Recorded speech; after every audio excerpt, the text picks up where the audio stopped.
Estamos estudiando el libro de Génesis, que en hebreo es... ¿Cómo se dice? ¿Cómo? No es como... Bereshit. Entonces, ¿alguien se acuerda un poquito que vimos de las primeras palabras digamos que dentro de Génesis, dentro de los primeros capítulos, en uno de los primeros versículos, estaba implícito un mensaje grande de la escritura, en donde si lo leemos desde la perspectiva hebrea y en el comentario hebreo, bueno, vamos a encontrar que hay cosas que se nos muestran a través del hebreo que no se pueden leer o no se pueden percibir directamente en español, ¿no? Porque muchas veces cuando leemos una traducción, cada vez que una traducción pasa o se va haciendo diferentes traducciones, se va perdiendo la fidelidad del texto, se va perdiendo y empiezan estas traducciones a estar sujetas a ¿qué? También a la interpretación de los autores. La idea aquí, el estudio de Génesis que nosotros estamos llevando, no es necesariamente para verlo como un estudio cronológico, entendiéndose el por qué Dios hizo las cosas, sino más bien entendiendo la función de por qué o para qué nuestro Abba hizo las cosas, nuestro Padre Celestial hizo las cosas. Vamos a encontrar que desde Isaías 46 nos marca, y es uno de los textos que tenemos de base, que Yahweh anunciaba el fin de los tiempos, nos lo estaría anunciando desde el principio. Él revelaba las cosas desde el principio. Y ponemos la parte de la semilla, hablábamos de la parte de la semilla. Una semilla, por ejemplo, cuando tú ves una semilla, va implícito o va establecido en esa semilla, tú no estás viendo el árbol, pero en esa semilla va toda la información y todo el material genético y toda la información que se debe tener para que esa semilla produzca un árbol y produzca los frutos que va a tener ese árbol. Entonces, ¿qué es lo único que falta para que esa semilla pueda florecer? Bueno, necesita la parte de ser plantada y se va a ir revelando conforme va pasando el tiempo, se va a ir revelando el crecimiento precisamente que va a tener ese árbol, ¿no? Entonces, esto es importante que nosotros lo podamos entender, porque desde el principio Yahweh había creó la tierra con un propósito. Y con un propósito, por ejemplo, de que él quería habitar. Él quería habitar en medio de quién, quería habitar en medio de su pueblo. Y si vamos más allá, vamos a encontrar que el propósito de Yahweh inclusive ya había pensado en nosotros. Dice la escritura que nosotros fuimos a los que conoció también predestinó, y a los que predestinó también llamó, y a los que llamó también santificó y glorificó. Todos nosotros ya existíamos en la mente de nuestro Padre Celestial. Todos y cada uno de nosotros ya estábamos diseñados en su mente, ya estábamos guiados a través de su mente. ¿Y qué iba a hacer? Solamente había ese proceso de que teníamos que nosotros ser plantados y florecer. ¿Para qué? Para poder llevar el fruto que Él espera, y que en ese fruto que Él espera, bueno, pues sea glorificado su nombre.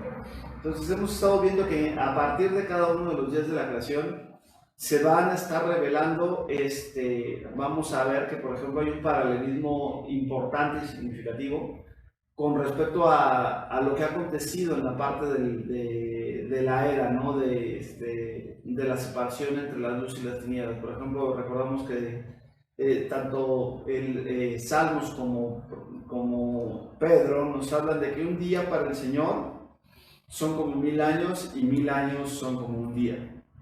Entonces, cuando Isaías nos está hablando de que Él revela el fin desde el principio, por algo Él establece las bases. La Torá veíamos que establece las bases, son le llaman en inglés los building blocks, los cimientos sobre lo cual se va a desarrollar todo el plan que nuestro Padre Eterno tiene preparado para nosotros. Entonces, si no tenemos una clara comprensión de lo que está mencionando en el principio, por eso el día de hoy, bueno, pues tenemos más de 33,000 denominaciones, cada una de ellas levantándose y argumentándose que tiene la verdad, ¿no? Y entonces dices tú, bueno, pues ya inclusive hemos llegado a la parte del humanismo, decir, bueno, pues, ¿qué es la verdad, no? O hay verdades subjetivas o verdades a medias. O la parte en donde decimos tú tienes tu verdad y yo tengo mi verdad, y pues mientras respetes mi verdad y es verdad, pues no hay problema. El problema, digo, se escucha muy bien, pero a la hora de que tú lo pones en práctica, verdades, filosóficamente hablando, hay una sola. No puede haber dos verdades, no puede haber tres verdades. Hay una sola verdad, y esa verdad, por eso es verdad, porque es una sola, y porque la verdad, precisamente todo lo demás que no sea verdad va a chocar directamente con ella, se va a contraponer. Y entonces, ahí es donde nosotros encontramos que cuando estudiamos la palabra de Dios, vamos a ver de manera muy clara que todas y cada uno de esos argumentos que se levantan, dice la Escritura, en contra del conocimiento del Señor, se van cayendo cuando son expuestos a la luz de la Escritura y a la luz de la palabra de Dios. Entonces, quedábamos que el primer día nuestro Abba hace la separación, dice hace la separación, él establece el tiempo no es no es algo que tiene el ser humano, sino él hace la separación de la luz y las tinieblas. ¿De dónde sale la luz? Es bien interesante. Estudiábamos que la luz, él no crea y crea la luz, sino vamos a ver que en el texto cuando habla dice, él hace una separación. Y al separar nos estaba dando un patrón de que él qué iba a hacer, iba a venir a sacar dónde estaba la luz. ¿En dónde estaba la luz? Bueno, dice la Escritura que el Espíritu de Yahweh se movía sobre la faz de las aguas. Y la tierra estaba desordenada y vacía. Y dice la Escritura, y Yahweh dijo, ¿separen qué? La luz de las tinieblas. Cuando está hablando del hecho de separar, de hacer una separación, vamos a ver que la luz estaba cubierta. ¿Por qué? Por la parte de las tinieblas. ¿Y qué es lo que viene a hacer el Señor? Viene a sacar de las tinieblas la parte de la luz. ¿Y qué va a hacer la luz? La luz va a ser el día, dice la Escritura, llamó día, y a las tinieblas llamó ¿qué? Llamó noche. Y a partir de ahí él establece el tiempo profético de donde dice, y será la tarde y la mañana, el primer día. Y dice la Escritura que vio Yahweh que era bueno lo que estaba creando. ¿Ve? Recordemos que en hebreo la palabra bueno es ¿qué? ¿Quién me dice? Tov. Acuérdense, Tov. Y malo es Ra. Tov significa bueno. ¿Por qué es algo bueno? Porque está sirviendo para el propósito por el cual fue diseñado. O sea, está funcionando, está en el lugar correcto, en el momento correcto, y está haciendo la función por lo cual ha sido creado. Entonces, cuando Dios hace esa separación, lo primero que nos viene a mostrar Él es precisamente venir a hacer una separación de nuestras vidas. ¿A dónde? Iba a separar nuestras vidas. ¿De dónde? Iba a sacar de las tinieblas. ¿De dónde nos iba a sacar Él? Nos iba a sacar de las tinieblas para darnos ¿qué? Para darnos de su luz admirable, para darnos a una nueva vida. ¿Y para qué? Para que las tinieblas que representaban la muerte, bueno, quedaran atrás y representáramos ahora la parte de la luz. Entonces dice la Escritura que esto sucede, esto pasa en la parte del primer milenio. Hay una separación en donde nuestro amado Abba, ¿qué es lo que está haciendo? Bueno, literalmente hace toda una creación, pero hace aún en el huerto del Edén. Ustedes recuerden que pensando en miles de años, el huerto del Edén no está puesto sobre toda la tierra, sino es un lugar específico, es un lugar apartado, es un lugar separado en el cual que el hombre es depositado, y el hombre era depositado para que en ese lugar el hombre sirviera como que sirviera para guardar y cuidar el huerto que ya lo había establecido. ¿Qué estaba establecido en ese huerto? Bueno, pues veíamos que estaba lo que era el árbol de la vida, el árbol de la vida y el árbol de la ciencia del bien y del mal. ¿Qué es lo que hacía? Bueno, hacía esa separación, ¿no? Nuestro Padre Eterno caminando en medio de nosotros, siendo la luz, caminando y siendo la parte de la separación de las tinieblas. ¿Qué es la parte de las tinieblas? Bueno, pues también vemos que durante el primer milenio, tristemente, ¿qué pasa con el hombre? Viene esa parte de esa caída, y entonces no pueden estar unidas la luz con las tinieblas. ¿Y qué tiene que hacer el Padre? Tiene que separar, tiene que sacar al hombre. ¿De dónde saca al hombre? Saca al hombre precisamente del lugar en donde había sido determinado como un sacerdote. Esto lo estudiamos en Pactos, como Adán, la función que ellos tenían una función de ¿qué? De estar sirviendo a nuestro Padre Eterno. Entonces, bueno, son las cosas que hemos visto. Lo que también estudiamos en el día 2, dice la Escritura que no es el día cuando hace la separación de las aguas, arriba y abajo, vemos que no llama Yahweh a ese día bueno, no le dices que y fue y se paró, hizo la bóveda de los cielos y las aguas estaban arriba y las aguas estaban abajo. Dice, y fue el segundo día, fue la tarde de la mañana el segundo día, pero no hace una declaración de que ese día fue bueno. ¿Por qué? ¿Qué pasa durante el segundo milenio? Esa separación de las aguas no iba a permanecer, sino esa separación de las aguas que iba a pasar. La bóveda de los cielos, ahora ¿dónde iba a estar? Se iba a caer en el diluvio, iba a traer juicio, y en donde toda esa creación iba a perecer, y solamente la familia de Noé con los 8 que estuvieron son los que iban a permanecer.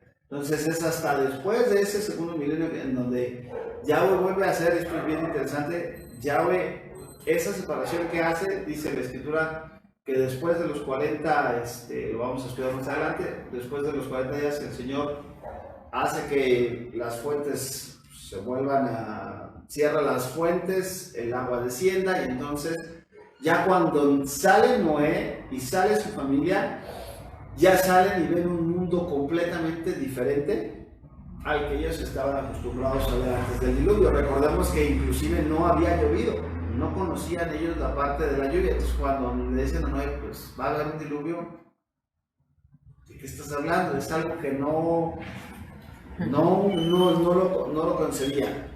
Sin embargo, bueno, vamos a ver aquí qué es esta parte es interesante, ¿no? En donde nuestro Abba permite que pase esa situación, viene la caída, viene la parte del diluvio, pero nuestro Padre Celestial siempre ha mantenido un remanente. ¿Para qué? Para que su propósito se lleve a cabo y para que su propósito se cumpla. Dice la escritura que el 2 también, ¿por qué no lo declaraba? Bueno, porque había sido juicio, ¿no? Había sido juicio sobre quién, sobre la parte de la humanidad. El día 3, ¿qué representaba el día 3?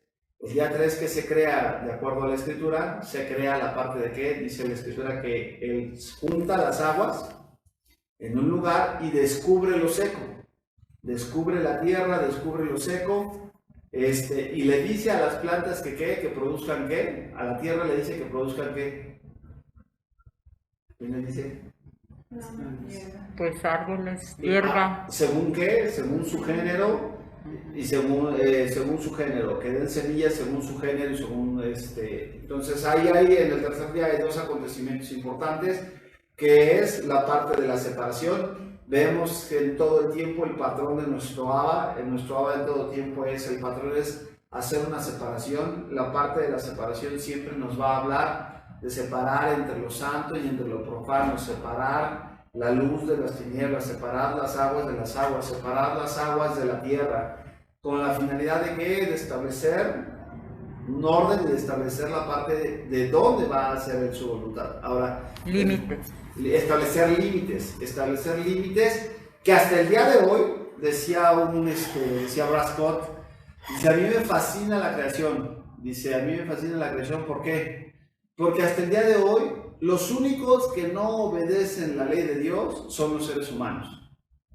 Dice, pero un limón, tú plantaste, si un limón sigue haciendo lo que Dios le ordenó que hiciera desde el huerto del Edén hasta el día de hoy. Y un limón que hace, sigue produciendo limones. Dice, ahora, el que un limón produzca limones, ¿será legalismo? Dice, no, decía una persona, no es limonismo. Pero, ¿quiénes son los únicos quiénes son los únicos? Dice, a la demás creación no se le dio la oportunidad de decidir si quería hacer la voluntad del Señor. O sea, además vive haciendo la voluntad del Señor. ¿Por qué? Porque no hay esa parte de esa libertad de decisión que ellos puedan tener.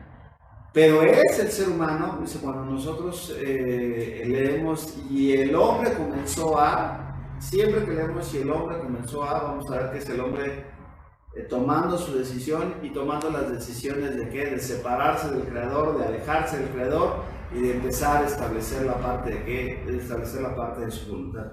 O sea, hasta el día de hoy, la creación, la hierba, los frutos producen según su ¿qué?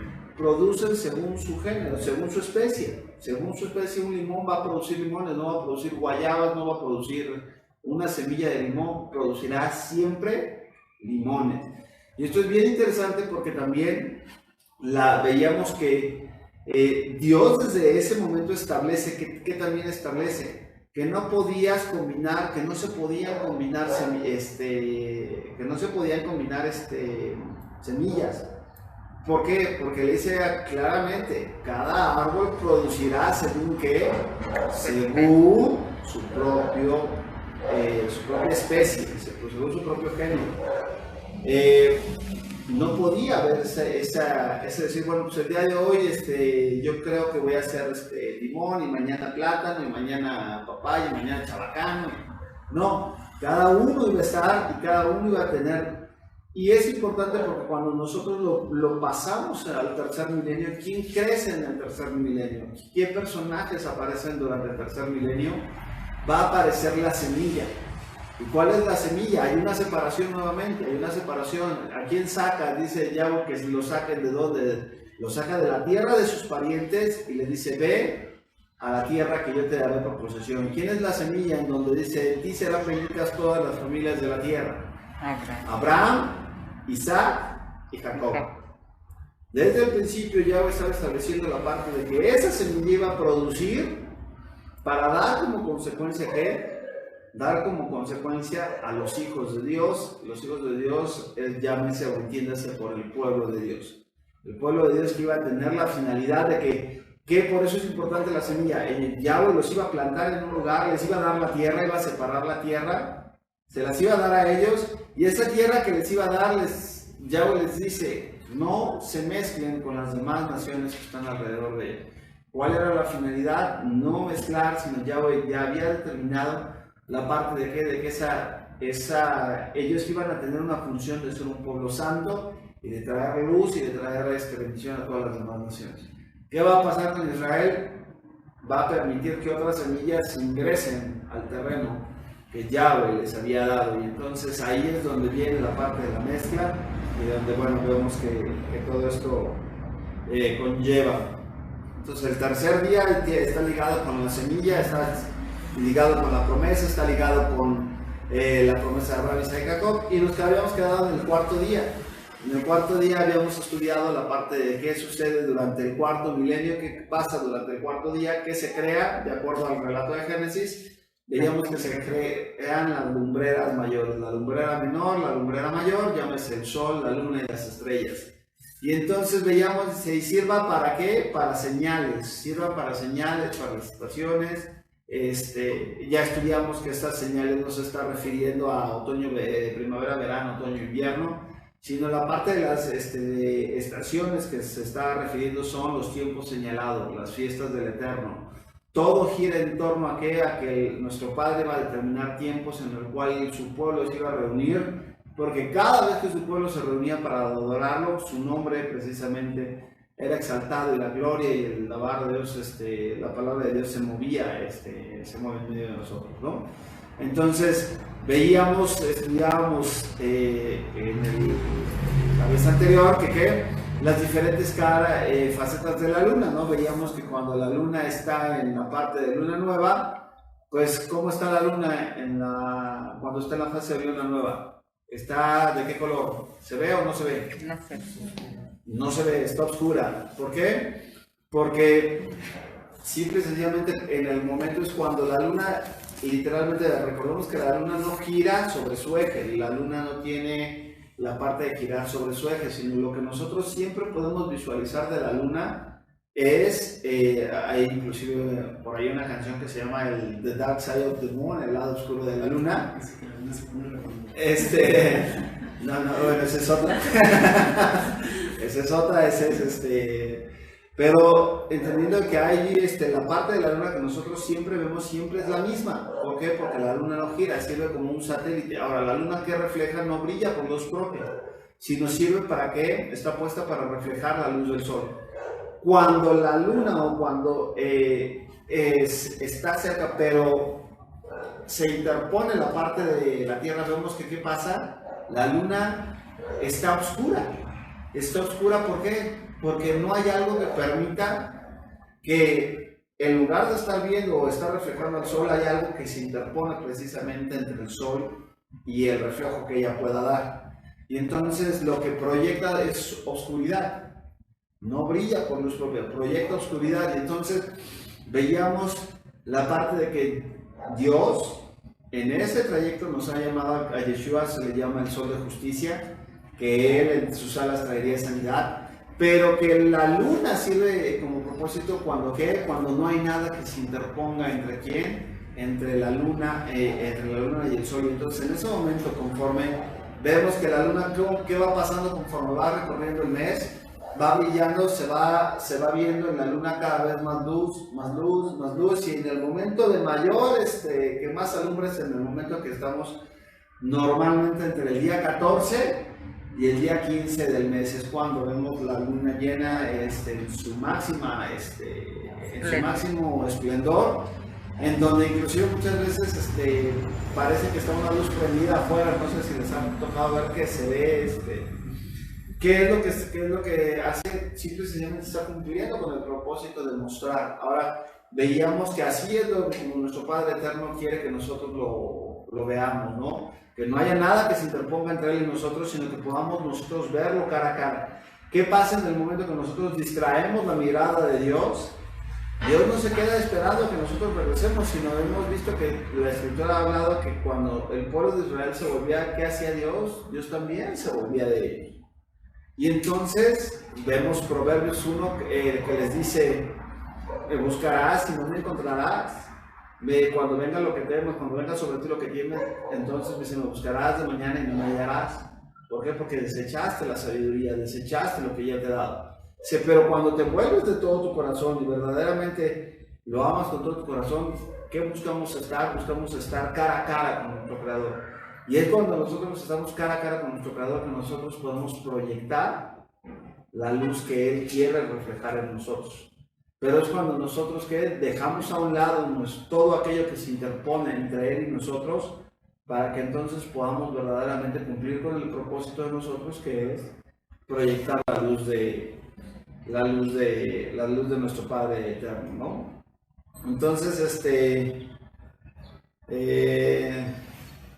vamos a entrar a la parte del quinto de, bueno, recordemos que hablando en miles de años, ¿qué pasa en el cuarto milenio? ¿Qué sucede durante el cuarto milenio? ¿Se acuerdan?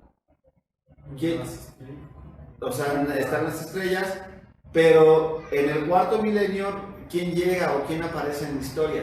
Cuando nace Jesucristo. Así es, cuando nace Jesús, así es, cuando nace Yeshua. Él nace a finales del cuarto, precisamente el cuarto milenio, por eso se le decía en la profecía de Malaquías que él sería conocido como el sol de justicia. Estaba haciendo una revelación. Vemos que es una diferencia de luz, una luz que ya estaba, la luz que está en el primer día no se está refiriendo a la luz del sol. Sin embargo, cuando se está hablando de la luz, de las lumbreras, estábamos hablando de que es un cuerpo, ya es un cuerpo que nosotros podemos visualizar, pero que es un cuerpo que de todos modos denota pues vida, ¿no? Calor, ¿qué se necesita para que las plantas florezcan? Para que todo, el sol, principalmente el sol, el agua, todas las condiciones que ya nuestro Padre había puesto antes. ¿Qué pasa con Yeshua? Dice la Escritura que Él, siendo igual a Dios, no se conformó en ser igual a Dios, sino que se despojó de sí mismo, tomando forma de siervo, tomó un cuerpo terrenal. ¿Qué está haciendo? Está tomando esa luz que es incontenible, se transforma y se mete en un cuerpo en el cual nosotros lo pudiéramos ver y en el cual ese cuerpo no nos pudiera destruir. Ahorita, por ejemplo, el sol no nos destruye, porque bueno, está la parte de la distancia, está la parte de la distancia, pero porque ¿qué es lo que nuestro Padre estaba acercando esa parte de esa vida, ¿no? Entonces ahora es bien interesante que cuando nosotros entendemos que Él viene, y aquí hay un dato interesante a la hora de que Él viene, dice, han escuchado el versículo que habla que era necesario que si el grano de trigo no cae a tierra y muere, no da mucho fruto. Es necesario que el grano caiga a tierra y muera para que este lleve mucho fruto. Bueno, cuando nosotros lo leemos en español, lo tratamos de entender, pero todo agricultor te va a decir que eso es mentira. Porque el ADN no puede, algo muerto no puede dar vida, y esto es cierto, porque la información genética que hay en la semilla que está cayendo a tierra está muerta. Entonces, de algo muerto no puede surgir vida. Eso es importante. Entonces, no se está refiriendo a una muerte física, sino el contexto en el cual Yeshua está hablando esas palabras es el contexto de separación. Y entonces, el contexto de separación es, no muere el grano, sino que hace, la tierra hace que se separe la capa que cubre la semilla, pero la semilla no está muerta. La capa que cubre la semilla sea rota, se rompa, y en el momento que se rompe eso puede surgir la vida que estaba contenida en eso. Entonces, cuando Yeshua muere, no muere, sino que es lo que hace. Por eso su cuerpo tenía que ser roto, su cuerpo era roto, que es esa semilla, es roto, y entonces una vez que él cae, ahora sí, la vida misma no podía, nadie podía matar al autor de la vida. No sé si me explico, porque en él mismo está la vida eterna. Entonces, cuando él es puesto, por eso dice, ahora sí, es separado de su cuerpo carnal, de este cuerpo que lo sostenía o de que lo limitaba, y entonces tiene la posibilidad de florecer, de producir mucho fruto. Cuando nosotros morimos, o cuando nosotros ahora en Yeshua, que nosotros hemos nacido nuevo, morimos, ¿qué pasa? No tenemos una muerte per se. ¿Por qué? Porque no hay la parte de que dejemos de algo que está muerto. No se puede resucitar, no puede volver a la vida. ¿Por qué? Porque está muerto. Su ADN determina que está muerto. ¿Qué es lo que hace el Señor a nosotros? Que dice la Escritura, si se dan cuenta, en los que dormimos. Ya no aplican el término muerte, sino aplican el término dormir. ¿Por qué? Porque es una parte en donde también esto físico se tendrá que desgastar, se tendrá que romper para que pueda surgir, ¿qué? Para que podamos surgir en el cuerpo resucitado que nos tiene preparados para nosotros. Pero bueno, ese es un dato interesante. Vamos a la parte del quinto día. El quinto día, entonces, vean cómo todo el Señor lo ha ido preparando desde la semilla. El quinto día, las lumbreras, ya está la lumbrera, ya está la luz, ya está el agua, ya está la semilla. Y ahora entonces vamos a ver qué pasa en el quinto milenio y en el quinto día. Y vamos a ver qué dice la Escritura. ¿Quién quiere leer Génesis? Capítulo 1. Dijo Dios, produzcan las aguas seres vivientes y aves que vuelen sobre la tierra, en la abierta expansión de los cielos. Y creó Dios los grandes monstruos marinos y todo ser viviente que se mueve, que las aguas produzcan según su género y toda ave alada según su especie. Okay. Y vio Dios que era bueno, y Yahweh los bendijo diciendo, fructificad y multiplicad y llenad las aguas en los mares y multiplíquense las aves en la tierra. Y fue la tarde y la mañana el día quinto. Fue la tarde. Entonces, ¿qué está pasando en este día? ¿Qué es lo que se crea? Los animales marinos y las aves. La parte de los animales, literalmente se llenan los mares, ¿no? Les da la instrucción de que se llenen de qué? Los cielos, las aves, que se crean en la parte de las aves, y los peces que están en el mar. Literalmente les está diciendo que produzcan los seres, se multipliquen. Ahora es bien interesante que en el quinto día los peces del mar fructificaron y que llenaron las aguas. Si como hemos venido comprendiendo, la creación se relaciona con cada milenio de la historia, el día cuarto y posteriormente el final del cuarto milenio viene Yeshua.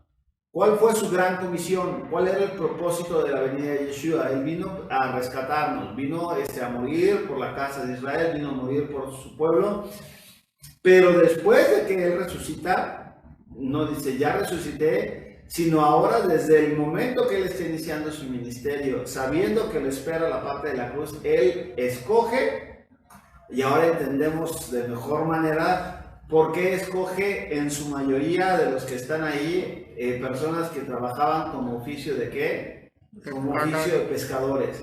porque les dice que ¿qué los iba a hacer ahora? Que ellos iban a ir a ¿qué? Iban a ser pescadores de hombres. Pescadores de hombres. ¿A dónde iban a ser? Vamos a ver que una connotación en la escritura, aquí está hablando en un lenguaje profético y también en un lenguaje figurativo. Y los mares representan ¿qué? Representan las naciones. ¿Y la parte de qué? La parte de los peces representan ¿qué? Va a representar la parte de su pueblo. Entonces, ¿qué es lo que Dios quería hacer? ¿Qué iba a hacer? Dice Yeshua cuando Jesús hablaba. Nos deja a través de ejemplos prácticos y físicos que podamos observar y comprender, nos deja reveladas las cosas celestiales. Dice, si ustedes no entienden las cosas físicas, ¿cómo podrán entender las cosas espirituales? Si no, ni siquiera podemos entender la sabiduría que implica cada una de las cosas físicas que Él está revelando en cada uno de sus planes. Entonces, desde que Yeshua viene les está diciendo, el propósito era que esos hombres, ahora sí, se iban a multiplicar, iban a llenar, pero estos hombres se iban a encargar de ¿qué? De ir a pescar. Se iban a encargar de ir, de jalar y de traer de regreso a ¿qué? De traer a la barca, de subir a la barca a esos peces. De hecho, no es casualidad que cuando se les aparece Yeshua, ¿qué les hace? ¿Cuántas veces hace el milagro de la pesca milagrosa? 2 veces. Una cuando llama a Pedro, la primera vez, ¿se acuerdan? Y otra cuando ¿qué? Cuando él ya ha resucitado.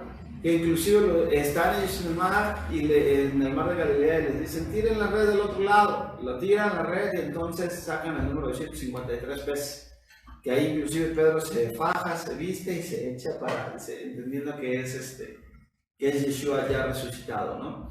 Entonces, no es casualidad que nosotros encontramos que Yeshua les estaba diciendo desde el principio, estaba reafirmando la parte del llamado de que el propósito y la misión de ellos es ir precisamente a cumplir el propósito de traer de vuelta a todos aquellos peces que estaban dispersos o que llenaban los mares, ¿no? Que estaban dispersos entre todas las naciones. Dice ¿cuál era la red que él iba a lanzar? Pues la red que iba a lanzar era precisamente las buenas nuevas de salvación. Las buenas nuevas de salvación es precisamente esa vida que nosotros tenemos en el Mesías, esa vida que nosotros tenemos como creyentes, que es lo que ha motivado precisamente a que nosotros regresemos a Él, el amor con que Él nos ha amado. Y dice la Escritura que nosotros escucharíamos su voz y los que son suyos, ¿qué pasaría con ellos? Volverían a Él, regresarían a Él. Dice, en esto he identificado mis ovejas, ¿no?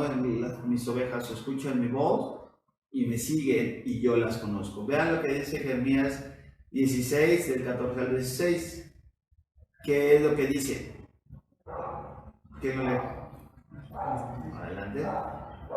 No la llegamos. No la llegan. Anunció que serían enviados primero pescadores para reunificar a Israel y posteriormente vendrán cazadores. El 5º y 6º milenio será la época de los pescadores. En la tribulación vendrán los cazadores. Miren, vamos a leerlo aquí, dice Isaías 16, 14. Vamos a leer lo que dice literalmente la profecía. Dice, pero vendrá un tiempo, yo el Señor lo afirmo, en que ya no jurarán diciendo por la vida del Señor que sacó a los israelitas de Egipto, sino que dirán por la vida del Señor que sacó a los israelitas de los países del norte y de todos los demás países por donde han sido dispersos. Y yo haré que regresen a su tierra, a la tierra que di a sus antepasados. Versículo 16. Voy a hacer venir a muchos pescadores, yo el Señor lo afirmo, para que pesquen a los israelitas. Y luego haré venir sobre ellos muchos cazadores para que los cacen y los saquen de todas las montañas y colinas y hasta las grietas de las rocas. Y se prohíbe todas sus acciones, que ninguna cosa oculta hay para mí, ni sus pecados pueden esconderse de mí. Primero les haré pagar el doble por sus maldades y pecados, porque profanaron mi tierra con sus aborrecibles ídolos, y toda la tierra que les di como herencia, hicieron cosas que yo detesto. Entonces, ¿qué es lo que marca la Escritura? Nos está hablando del segundo éxodo. del segundo éxodo es esa profecía en la cual nosotros somos parte de ese segundo éxodo, porque dice la Escritura que nosotros somos llamados a hacer y a responder a este llamado de donde nos iba a sacar el Señor. Dice, ya no solamente de la tierra de Egipto, sino ahora, dice, todo aquel que pertenece a Israel, todo aquel, recordemos que Jesús nos ha hablado, Yeshua nos ha hablado, nos identificamos en Él, pero Él nos incrusta y Él nos injerta dentro de su pueblo, y ahora formamos parte de ser su pueblo escogido del Señor. Y entonces cuando nosotros entendemos que esta profecía es para nosotros, ¿qué hizo? Nos llamó a través de qué, nos pescó a través de qué, a través de su amor, a través de su palabra. ¿Y qué pasará al final? Al final dice la Escritura que ya no mandará pescadores, sino ahora a quienes irán por ellos. Los cazadores que irán y tratarán precisamente, ¿qué es lo que vemos en el final de los tiempos? ¿Qué pasará? Los cazadores se levantarán e irán precisamente a la parte de su pueblo. En Génesis 47 también nos anuncia algo muy importante, y vamos a ver, ubicando la parte de Génesis 47, nos está hablando de la descendencia de Efraín. ¿Se acuerdan de que es cuando José va a hacer la parte de la bendición? Cuando José lleva a sus hijos, a Efraín y Manasés, que le nacen ¿en dónde? Le nacen en la tierra de Egipto. Vamos a encontrar que Jacob, que es Israel, los pone a ellos en medio de sus piernas, hablando de que de ellos dos, dice, estos dos hijos que tú traes delante de mí, serán como ¿qué? Serán como Rubén y serán como Judá, ¿no? Serán como ellos. Dice, hablando de que serán mis hijos. Dice, todos los demás hijos que tú tengas aquí serán tuyos, pero estos, ¿qué estaba haciendo él? ¿Qué es lo que hace Israel con estos hijos? Los adopta. Y entonces dice, en ese momento él hace la parte de pone la mano sobre Efraín y pone la mano sobre Manasés. ¿Quién era el primogénito? Manasés. ¿Qué es lo que hace? Pone la mano, la bendición le correspondía a la de la mano derecha. ¿A quién le correspondía? A Manasés, y la mano izquierda de Efraín. ¿Qué es lo que hace el Señor? Lo que hace Jacob, cruza las manos. Y entonces a la hora de que cruce las manos, vemos que inclusive José le dice, se molesta. Y le dice, no, ya no ve el viejito, ya se le van las cabras al monte. Dice, no, así no, papá, así no, este es el primogénito. Sin embargo, Jacob, les dice, no, lo sé, hijo mío, lo sé, también llegará a ser, llegará a ser una gran nación. Pero Efraín será, ¿qué? Será multitud. Será multitud de naciones. Y cuando nosotros lo leemos en hebreo, ¿qué término ocupan? Dice, literalmente se estará hablando que Efraín se multiplicaría literalmente como los peces. Por eso no es casualidad que la figura que él está formando sea un pez. ¿Han visto el pescadito que es así? La figura que él está formando, aquí están las aletas, y con los brazos forma la parte del cuerpo. Y le está diciendo, no es casualidad que le está diciendo, también será, ¿qué? Dice, será como los peces, serán los melojaboín, ¿ok? La parte de la plenitud de los gentiles. Entonces, ¿qué estaba pasando en la parte del cuarto día? ¿Quién iba a hacer esta parte? Dice, la palabra que se utiliza en la Torá precisamente es dagá, que significa pez. Ahora, lo interesante es, ¿por qué peces en la tierra? Si los peces están en los mares, porque Yahweh no habla de animales, sino estaba hablando proféticamente del levantamiento de la casa de Israel desde el quinto día de la creación. Fue comparada con ¿qué? Con peces. Y esto es bien interesante porque si la casa de Israel era comparada con peces desde el quinto día de la creación, ¿cuál es el símbolo por excelencia del cristianismo?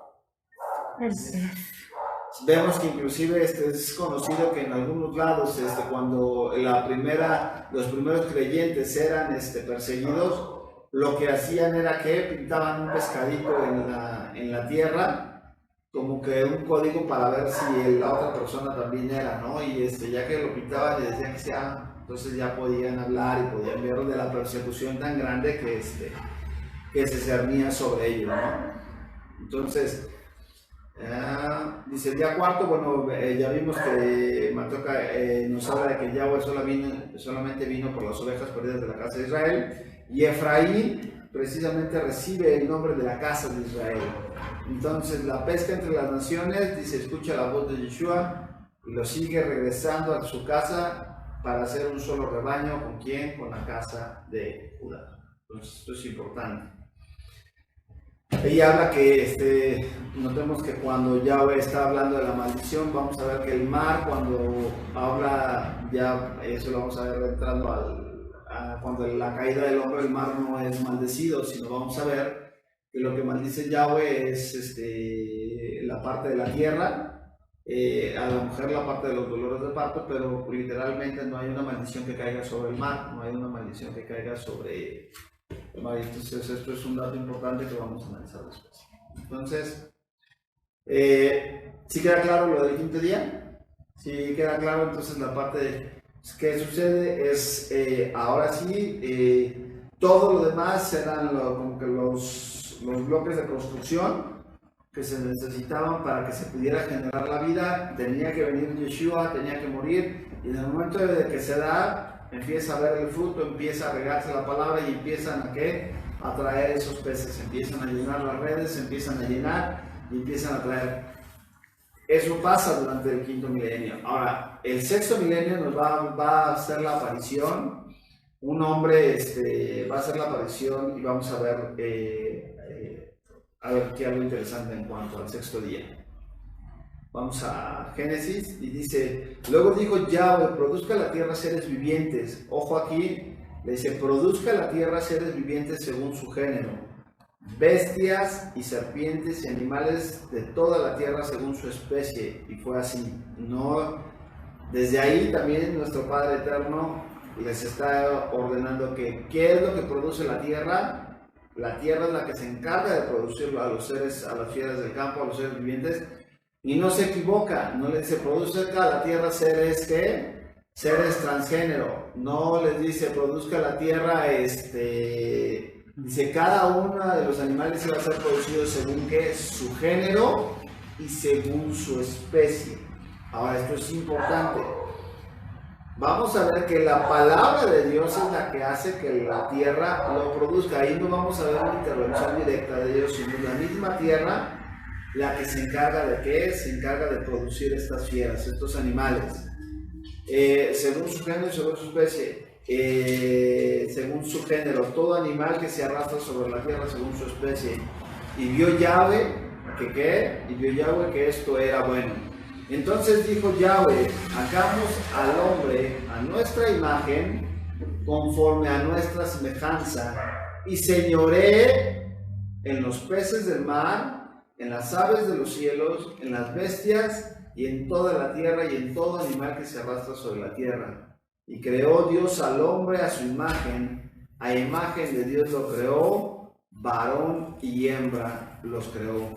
Y los bendijo Dios y les dijo, fructificaos y multiplicaos y llenad la tierra y sojuzgadla, señorear en los peces del mar, en las aves de los cielos y en todas las bestias que se muevan sobre la tierra. Y dijo Yahweh, he aquí que os he dado toda planta que da semilla, que está sobre la tierra, todo árbol en que hay fruto y que da semilla os serán para comer. Y a toda bestia de la tierra, y a todas las aves de los cielos, y a todo lo que se arrastra sobre la tierra, en que hay vida, toda planta verde le será para comer. Y fue así. Y vio Yahweh que todo lo que había hecho, y he aquí que era bueno.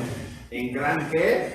En gran manera. Y fue la tarde y la mañana el día sexto. Fue la tarde y la mañana el día sexto. Aquí es la primera vez que se ocupa en la escritura que todo lo que había creado era ¿qué? Era bueno en gran manera. La palabra que se ocupa en hebreo ahí es tov meod, y que literalmente le dice era realmente bueno. Y esto es algo que es muy interesante, porque para que se pudiera llegar a la conclusión de que todo lo que había creado Yahweh hasta ese momento era realmente bueno, es porque todo tenía que trabajar de acuerdo a una unidad, de acuerdo a un ejat.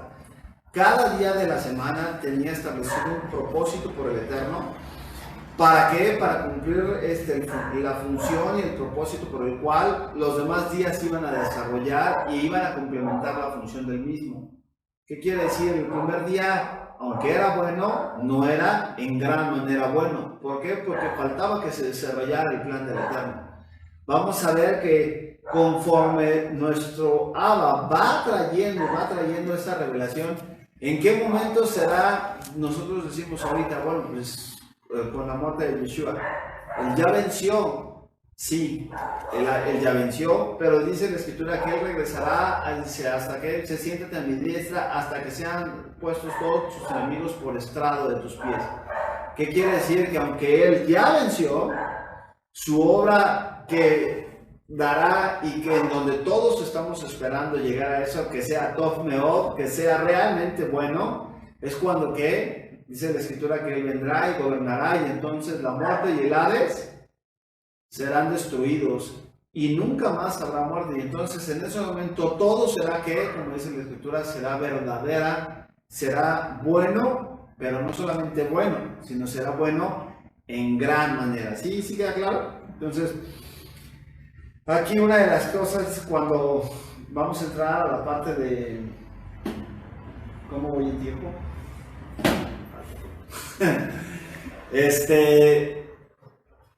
Voy a procurar, ya me dijeron que hay, han sido últimamente de hora y media los temas, entonces es importante que nosotros podamos entender cuando Yahweh está hablando, dice la Escritura, aquí, a diferencia de los animales de la tierra, por eso esto echa abajo todo lo que tiene que ver con la cuestión de la evolución. ¿Cuántos la semana pasada tuve oportunidad de hablar con una persona en donde decía, pues es que ya no sabemos qué se nos dice? Por un lado nos hablan que Dios creó a Adán y a Eva, pero por el otro lado nos hablan de la evolución y que el hombre del Neandertal y del hombre de Cromañón y el hombre de no sé qué tanto. Y ya me decía, entonces pues como que no sabes a qué creerle. Ya es una persona que se dice creyente, católica, ¿no? Y ya le explicaba, ¿no? Ya les estábamos explicando, le digo, no, espérate, lo que el darwinismo, cuando se postuló precisamente Darwin, cuando quiso postular la parte de su teoría de las especies, cuando él publica El origen de las especies, publica su libro, él establece una teoría en donde dice, bueno, de aquí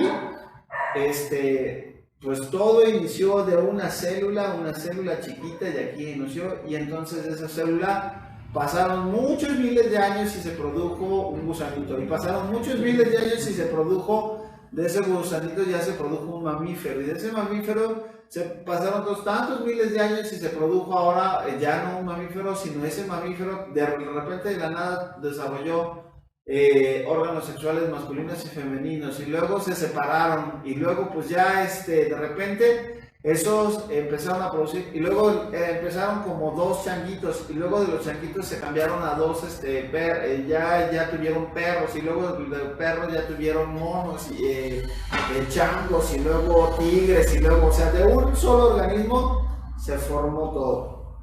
Digo, cuando ya lo empiezas a expresar así te das cuenta de lo insostenible, de lo absurdo y de lo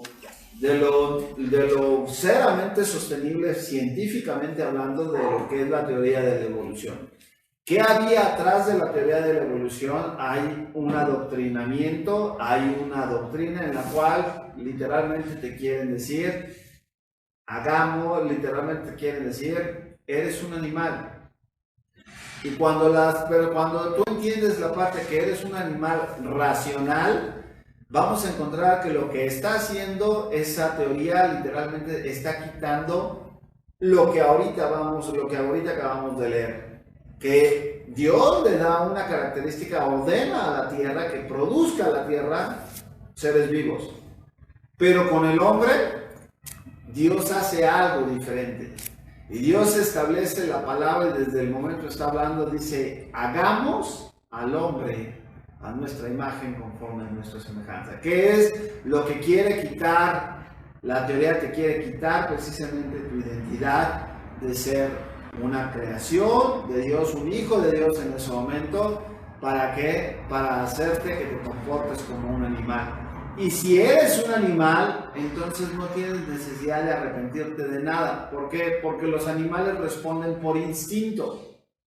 El animal tiene ganas de comer, va y come. El animal no ayuna, no se propone, yo voy a ayunar, voy a hacer un ayuno de...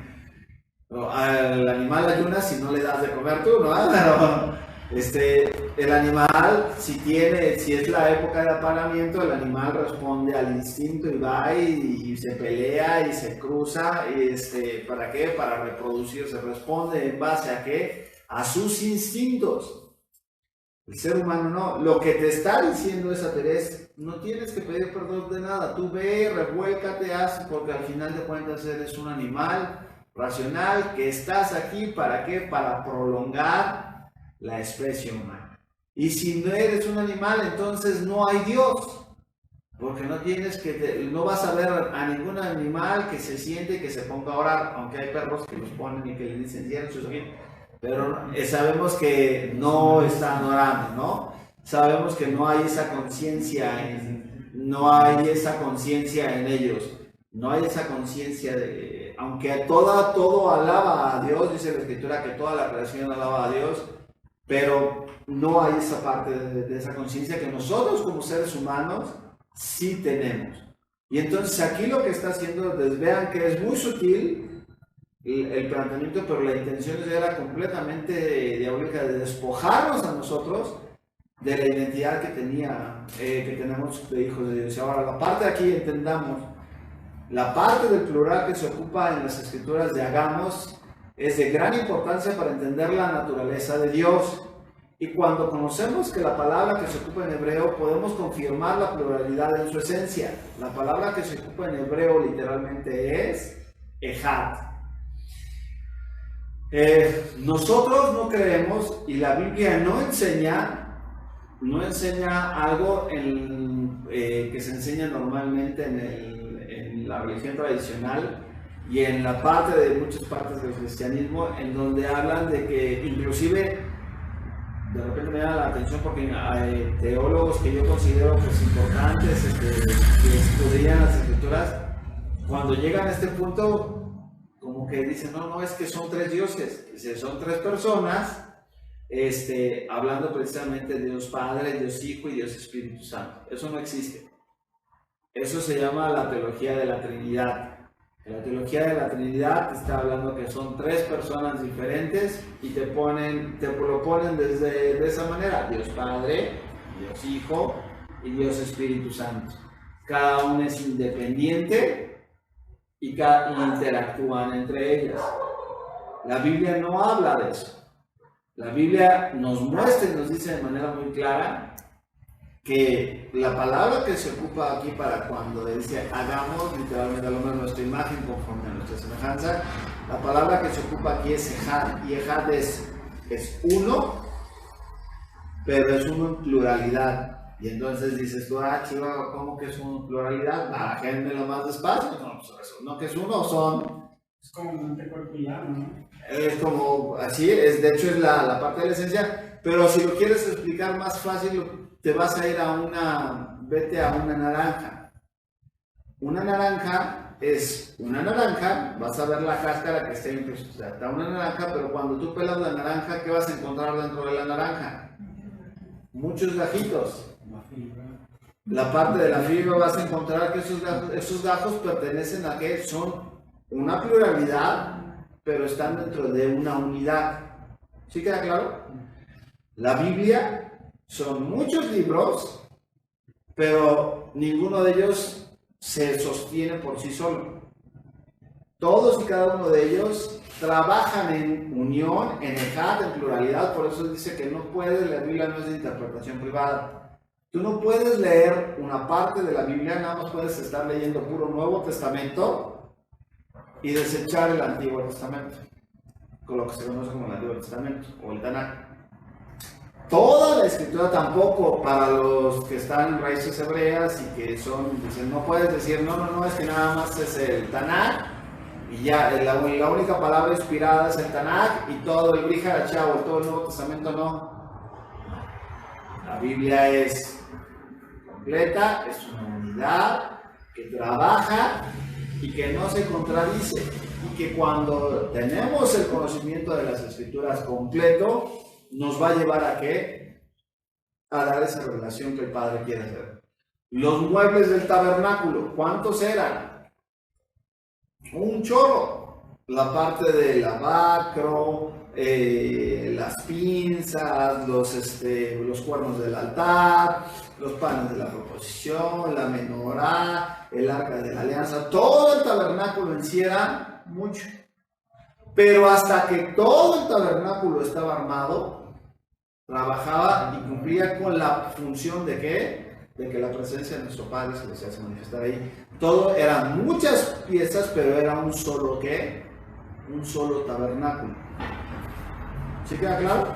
Entonces, a eso se está refiriendo la Escritura cuando está hablando de hagamos al hombre. Es Ejad, es uno, pero es uno en pluralidad. ¿Qué quiere decir? Hay diferentes manifestaciones de él, pero esas manifestaciones que las ocupa de acuerdo a qué? A los momentos de situaciones y circunstancias en el cual él nos quiera dar esa manifestación de lo que él está hablando. Ahora, es bien interesante porque Ramban, o Maimónides, que es el judío, el rabino judío por excelencia, que inclusive determinó y estableció como que los parámetros del judaísmo moderno, Ramban cambia la palabra precisamente del Shema. Él, cuando nosotros recitamos el Shema, es Shema Israel, Adonai Eloheinu, Adonai Echad, oye Israel, el Señor nuestro Dios, el Señor no es.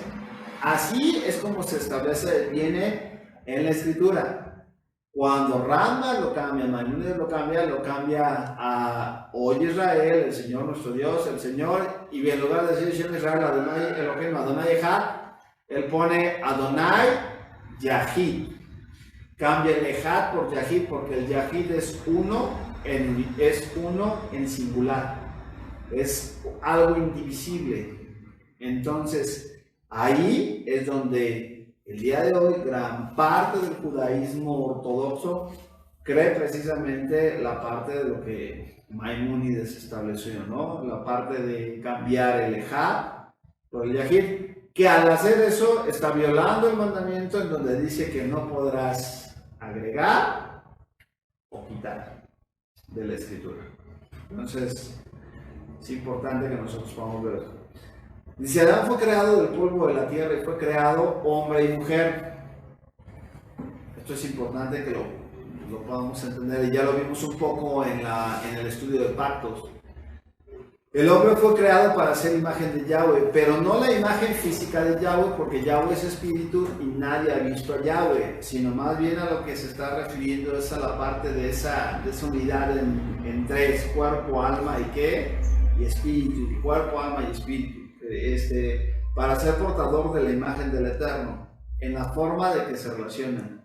De acuerdo a Génesis capítulo 2, versículo 4, tanto las plantas como las semillas que florecieron después de que Yahweh le dio precisamente vida a el hombre. Y vamos a ver lo que dice: el hombre y las plantas fueron creadas primero, y Adán fue creado hombre y mujer, pero una vez que le fue dado aliento de vida, fue separado finalmente para tener su ayuda idónea. Esto es importante que nosotros podamos entender. Vamos a leer en el texto bíblico que Yahweh les dice manda a que le ponga nombre a los animales de la tierra, y ve que no hay que todos vienen en parejitas, vienen de dos en dos, ¿no? Y que dicen, no sé, yo ayuda idónea para quién. Para Adán. ¿Para quién? Para Adán. Ahora bien, en la composición, y aquí es algo bien interesante, de parte de los atributos de los que Dios habla, que se manejan, por ejemplo, y se me hizo interesante, dice uno de los rabinos que en la composición de los nombres de nuestro Padre Eterno, dice, por ejemplo, cuando tú ves la parte de Elohim y dices la parte de Elohim, vas a encontrar que Elohim es un término que es juez, que es Dios, Dice, pero es un término que está en masculino. Dice, es un término que tiene que ver con la parte de masculino. Dice, pero cuando, por ejemplo, él revela la parte de su nombre y le dice en Éxodo capítulo 14 que le dice a Moisés, yo soy Yod-Heh-Vav-Heh, la composición en la cual esas palabras en hebreo es una composición que da una connotación en femenino. Esto es bien interesante. Da una composición en femenino. Entonces dice, vean, dice, ellos hablaban, dice, si el mundo fuera solamente, o el universo fuera gobernado solamente por el atributo de Elohim, dice, desde hace mucho el universo no existiría. Dice, y si el mundo fuera solamente regido por la parte del atributo de Yod-Heh-Vav-Heh, dice como tal, la parte como femenina, dice, ¿qué estaríamos hablando? Dice, el mundo sería un caos. ¿Qué se necesita? ¿Qué se necesita? Dice, se necesita la parte del amor, y cuando está hablando de los atributos femeninos no está diciendo que sea femenino, ojo, aquí es algo, una connotación. Está hablando de atributos en la parte del abrazo, del amor, del cuidado. De hecho, de ahí se va a desprender la parte del Shaddai, y la parte del Shaddai literalmente cuando habla de que es su proveedor, se está refiriendo a la figura de una mamá que está dándole pecho a un niño, pero no porque nuestro Abba sea eso, sino que está tomando la figura de que ese niño está completamente dependiendo de la leche de su madre, se está refiriendo a eso, que nosotros completamente dependemos de él. A eso se está refiriendo este tipo de figuras, ¿no? Entonces está diciendo, si el atributo de nuestro Padre Eterno fuera nada más amor, que es donde de repente entra la distonía, no la distonía, se rompe el parámetro de que dicen, es que hay un Dios en el Antiguo Testamento, uno de, por juicio y fuego consumidor, y el Dios del Nuevo Testamento me cae mejor porque es puro amor. No, espérate, dice la Escritura que Él no cambia y que Él es el mismo ayer y siempre. Entonces vas a encontrar al Dios justo desde el principio, pero también vas a encontrar al Dios de amor desde el principio. Y lo vas a encontrar al final, porque Él no cambia. Entonces, ¿qué nos estaba manifestando aquí? Nos estaba manifestando esa pluralidad, y estaba poniendo, y estaba vertiendo, y lo estaba vertiendo ¿en dónde? En la creación del hombre. Sin embargo, en Adán estaba Eva. ¿Qué quiere decir? En Adán literalmente estaba implícita Eva. ¿Y qué es lo que va a hacer nuestro Abba? Adán no iba a poder estar hablando consigo mismo y estar guiándose así. Necesitaba literalmente que Yahweh creara de él, le creara una ayuda idónea. Literalmente, ¿qué iba a hacer? Estaba en él, pero estando en él, la tenía que sacar, ¿para qué? De su costado, para ponérsela enfrente. Para que sirviera a él, ya lo vimos, ¿se acuerdan en Pactos? Para que le sirviera de qué, la palabra ayuda idónea, literalmente le dice para que le sirviera de contrapeso. Que le sirviera a alguien, iba a ser alguien con el cual que iba a tener que ser perfeccionado a través de esto, y ella también iba a ser perfeccionado en los atributos que él tenía y en los atributos que ella tiene. Y entonces cuando los se ponen de frente tienen que ser perfeccionados en el amor, en quitar el egoísmo, en el morir a sí mismos, en buscar, y ahí es donde se establece que la mejor forma de poder conocer verdaderamente que estamos muriendo a nosotros mismos, que estamos viviendo conforme a lo que Dios nos quiere. Cuando uno está solo, literalmente lo que haces cuando estás solo te vuelves muy egoísta. ¿Por qué? Porque solamente haces tu voluntad y no hay nadie que te diga lo contrario. Tú llegas a tu casa y dices, yo me gusta guardar mis calzones así, y así los guardo. Y a ver, o no los guardo, ¿no? No los guardo. Pero cuando llega la esposa, o llega el esposo y llega así, oye, ¿sabes qué? Ya te movieron, oye, que a mí me gusta tener el azúcar, el mueble así. Ay, pero se ve más bonito así. Oye, que ¿por qué pones eso? No, es que a mí me gusta guardar los calcetines de esta manera, pero yo los guardo de esta manera. O la pasta de dientes, a mí me gusta así. No, a mí me gusta así. Y cuando llegan los hijos, ¿qué pasa con los hijos? Ninguna de las dos, y ya llegan los hijos y ¿qué? No, pues a mí me gusta ponerla, los llegas y que la dobles, así, ¿no? Entonces empiezan así a... Pero todo eso nos lleva a ¿qué? A la parte de trabajar. Entonces, a eso quiero que se entienda. Si la mujer fue separada de Adán tomando ya una de sus costillas.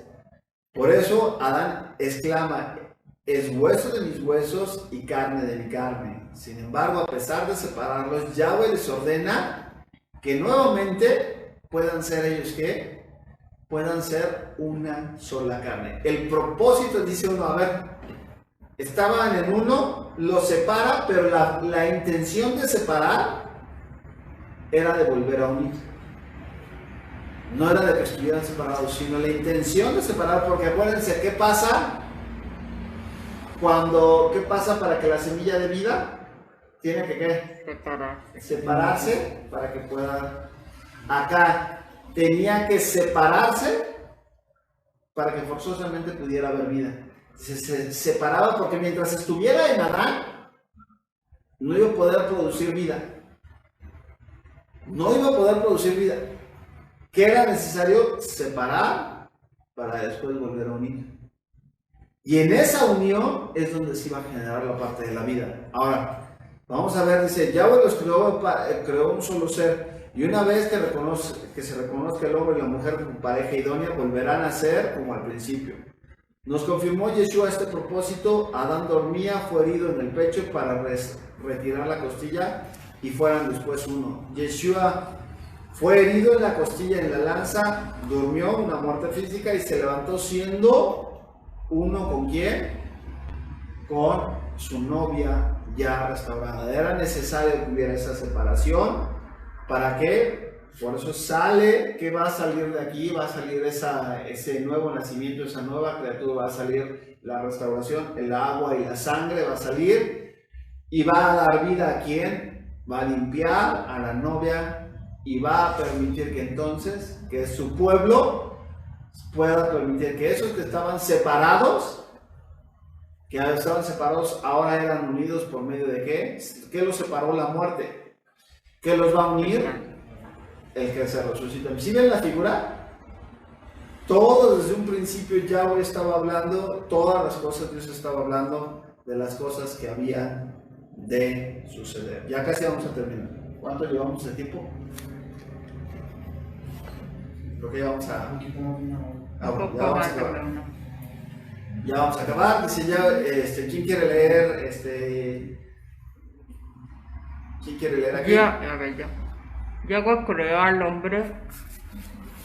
hombre y mujer, pero al separarlos, la mujer salió de la costilla del hombre. La palabra mujer se refiere a la palabra hebrea nekeva, del Strong 2347, que viene de la raíz hebrea nakev, en el 534 del Strong, que significa agujerar, traspasar o perforar. Okay.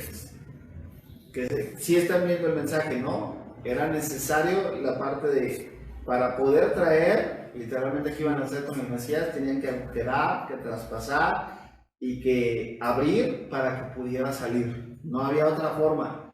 Tenía que abrirse, y ahí estudiábamos en pactos, que es donde se establece que la parte del pacto, ahí es donde se da el brit, se da la parte de, por eso dice la escritura que se unirán los dos y será una sola carne. Dice, la creación del hombre está en dos etapas, antes y después de recibir el aliento de vida. Es un símbolo del nuevo nacimiento. El ser humano en general es carne, pero cuando recibes el soplo de vida, la redención, a través de Yeshua, naces de nuevo a la imagen de Yeshua, lleno de vida. Noten que después del pecado el hombre fue creado a imagen de ¿qué? A imagen de Adán. Y ya no a imagen de Yahweh como al principio. Y eso podemos verlo también en ¿qué? En Génesis 5, del 1 al 3. aquí le vamos a dejar, aquí le vamos a dejar para no alargarnos más.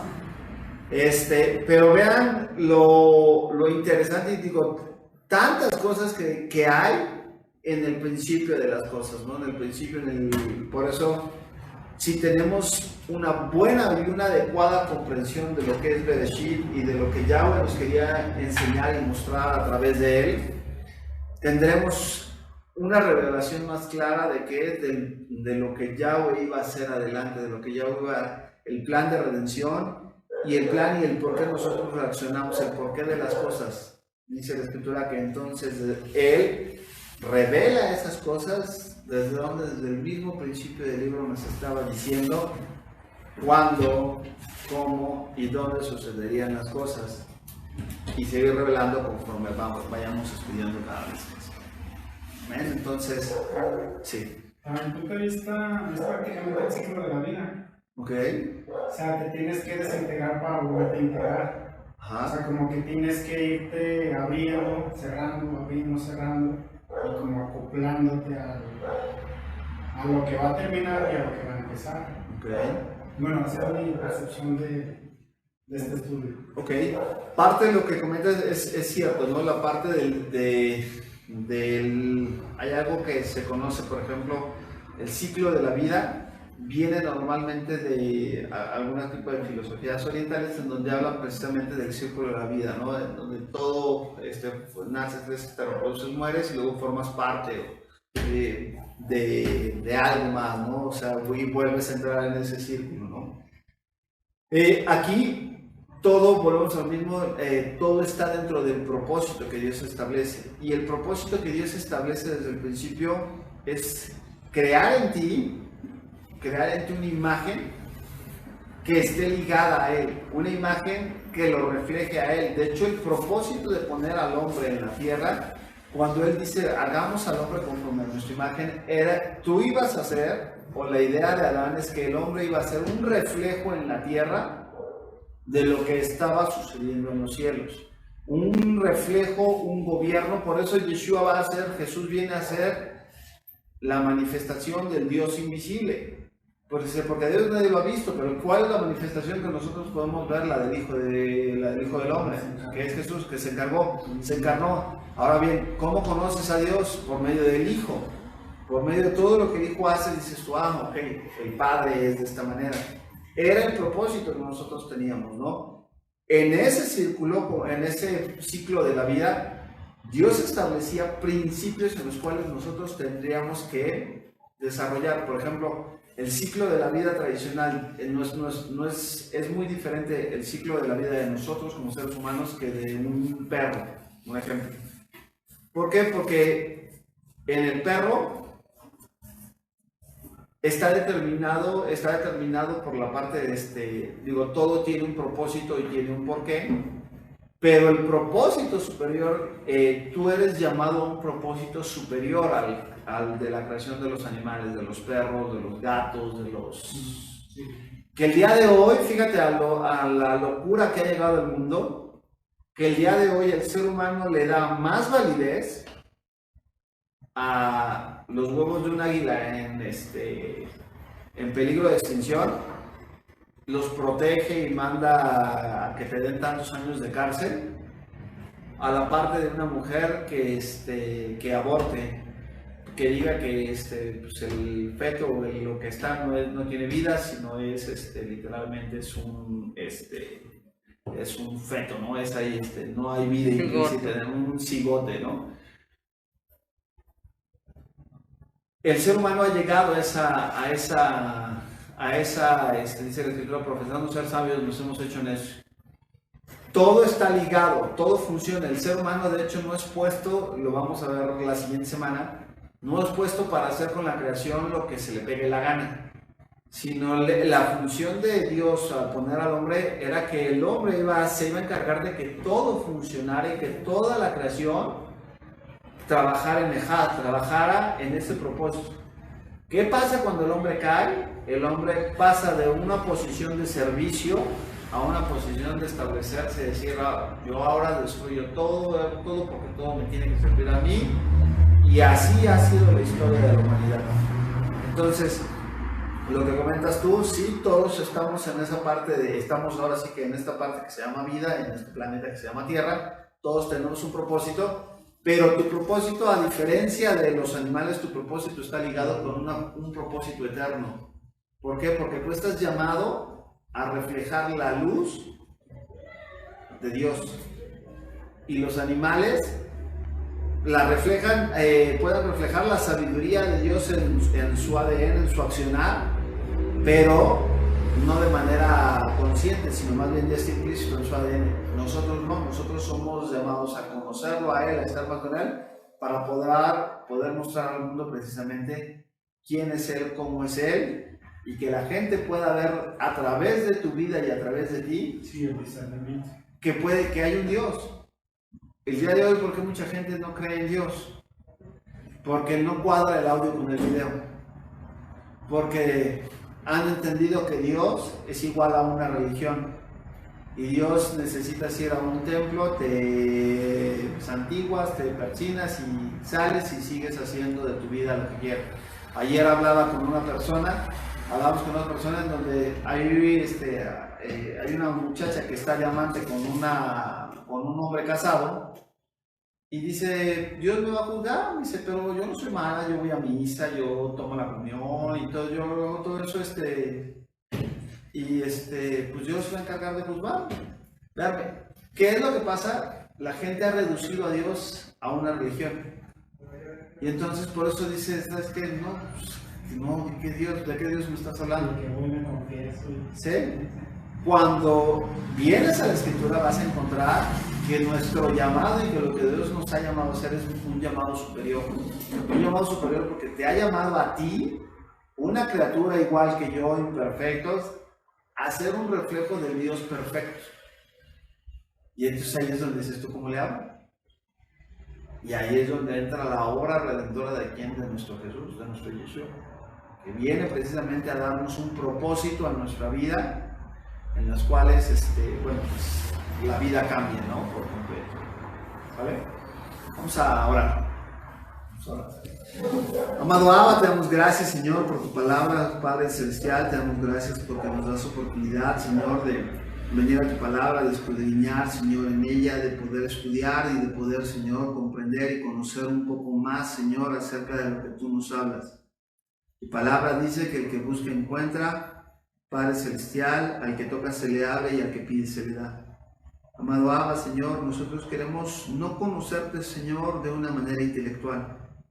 De nada nos sirve, Señor, tener un conocimiento intelectual y que nuestras vidas no sean transformadas.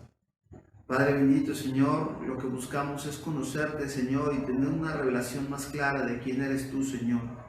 Una revelación viva de quién es Yeshua, de quién es Jesús. Para poder vivir, Señor, cada día más y más, caminando como Él caminó y viviendo como Él vivió. Ayúdanos a poder ser esos portadores de tu luz. Ayúdanos a poder reflejar, que nuestras vidas puedan reflejar lo que es agradable, Señor, delante de tus ojos.